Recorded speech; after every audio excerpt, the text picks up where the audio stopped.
आपकी तुला लग्न की कुंडली है और सप्तम भाव में अगर चंद्रमा स्थित है, यहाँ दशम में चंद्रमा सप्तम भाव में हो गया। हालांकि चंद्रमा चंचलता लाता है, आपके जीवन साथी में चंचलता रहेगी, बात को पचाने की क्षमता नहीं रहता है। हालांकि चंद्रमा देखने में अच्छा होता है, आपका जीवन साथी देखने में अच्छा होगा। अगर आप लड़का हैं तो आपकी पत्नी आपसे ज्यादा अच्छी होगी, अगर आप लड़की हैं तो आपसे ज्यादा अच्छा आपका पति होगा। दशम में चंद्रमा के होने के कारण आप दोनों एक जैसा कार्य कर सकते हैं।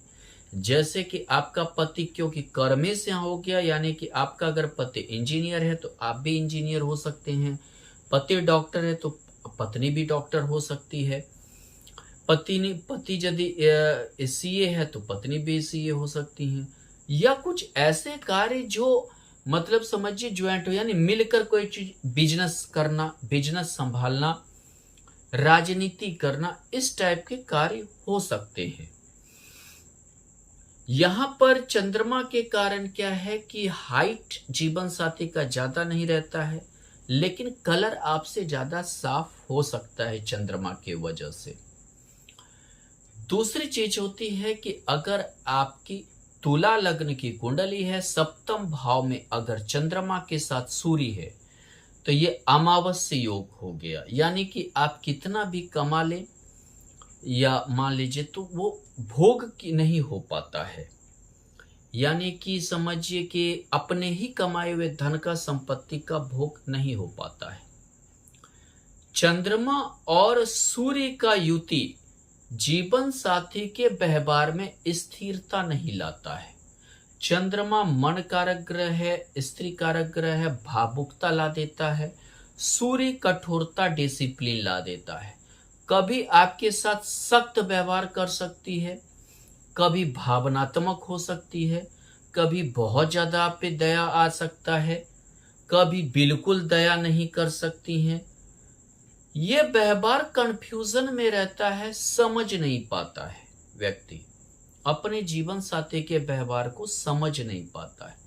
एकादशी चंद्रमा में सूर्य है, कभी महत्वाकांक्षा बहुत ज्यादा प्रबल हो जाएगा।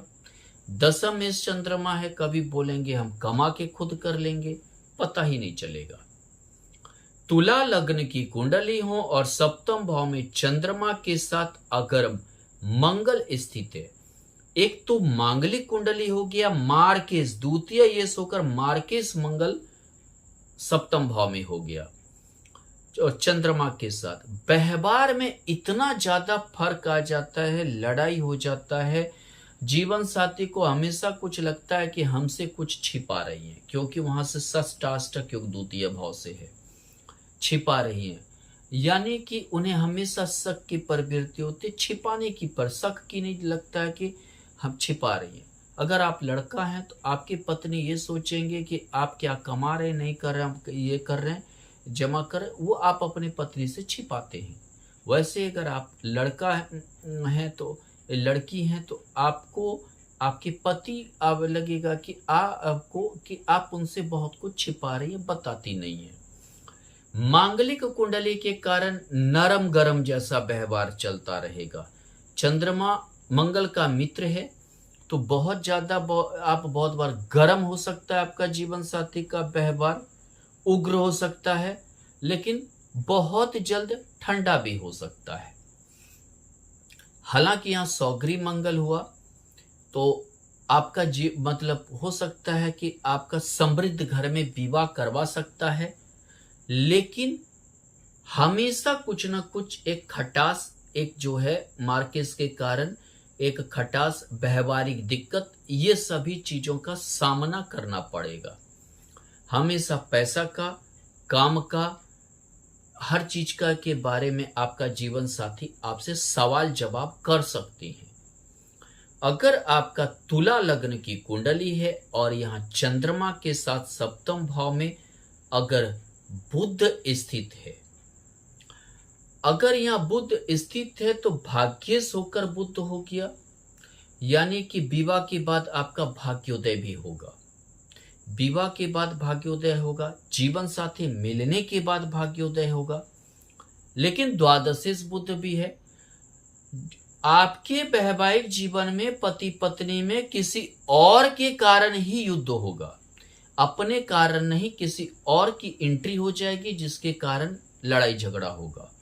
हो सकता है कि अगर पत्नी के कुंडली में उसके पति के जीवन में किसी और लड़की की एंट्री हो जाए, अगर पति का कुंडली है, उसके पत्नी के जीवन में किसी और की एंट्री हो जाए, ऐसा भी लड़ाई का योग बन सकता है।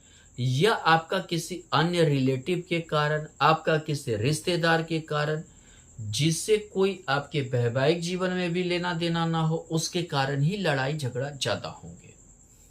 अगर आपका तुला लग्न की कुंडली है और आपके सप्तम भाव में अगर मान लीजिए चंद्रमा के साथ गुरु है, गज केसरी योग है, एक तो तृतीयेश गुरु हो गया, यानी कि आपका जीवन साथी आप पर बहुत ज्यादा ध्यान देगा, माने छोटी छोटी बातों पर भी ध्यान देगा, छोटी छोटी बात के का भी ख्याल जरूर रखेगा, फोकस अच्छा देगा। लेकिन यहाँ षष्ठेश भी गुरु है। षष्ठेश गुरु होने के कारण क्या है कि थोड़ा मन मोटाव भी होगा, लेकिन योग बन रहा है गज केसरी योग, जीवन स्तर उच्च होगा।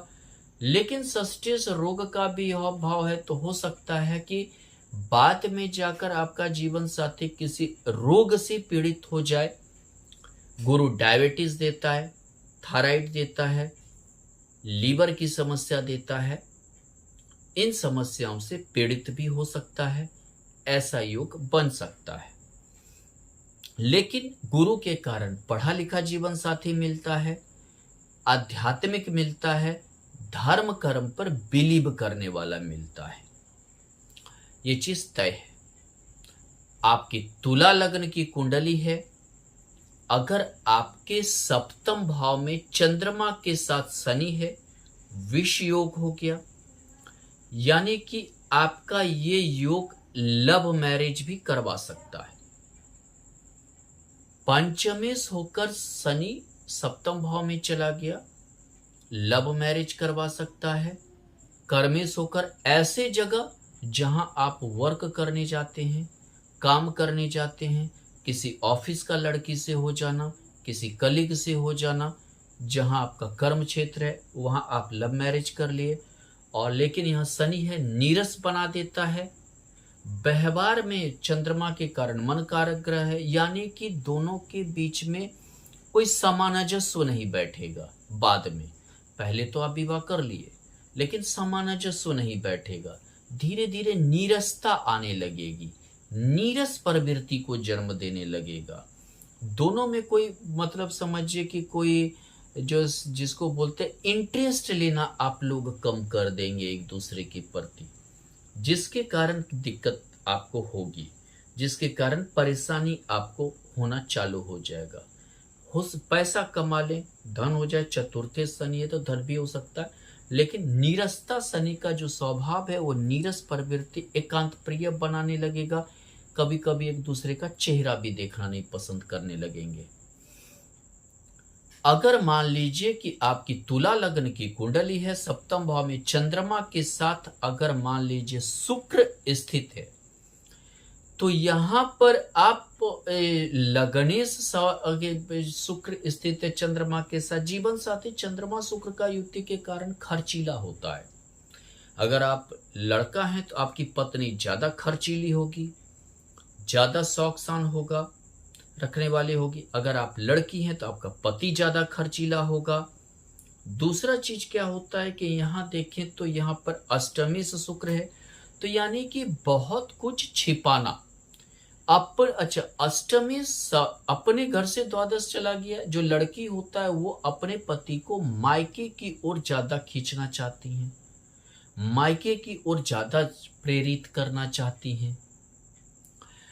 कभी कभी ससुराल पक्ष के प्रति ज्यादा खर्च भी हो जाता है। द्वादश हो गया, ससुराल का जो पक्ष अष्टम हो गया, उससे द्वादश यानी ससुराल के प्रति खर्च बढ़ जाता है, ये सब भी होता है।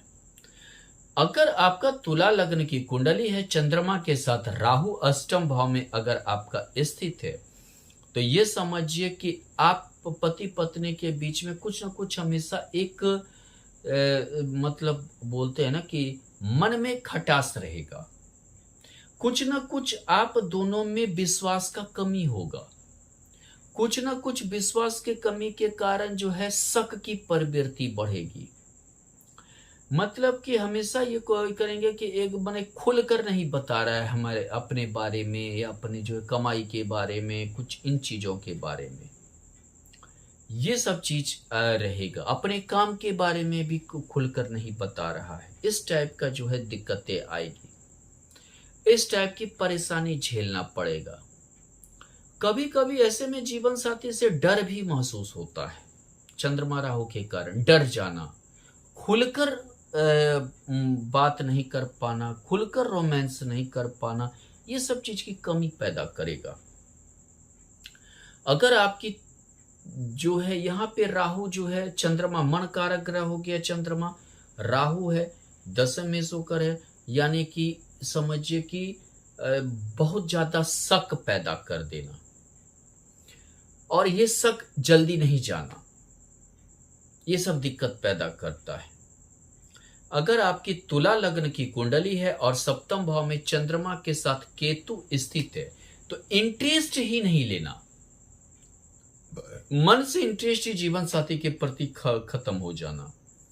मतलब कुछ ऐसा भी हो जाता है पति पत्नी के बीच में कि मन से इंटरेस्ट ही खत्म हो गया, मैंने ज्यादा इंटरेस्ट नहीं लेना, कभी कभी अलग रहने लगना, कभी कभी दूर चले जाना, कभी कभी कार्य क्षेत्र से अलग हो जाना। कार्य क्षेत्र अगर दोनों काम कर रहे हैं तो दूर दूर हो जाना।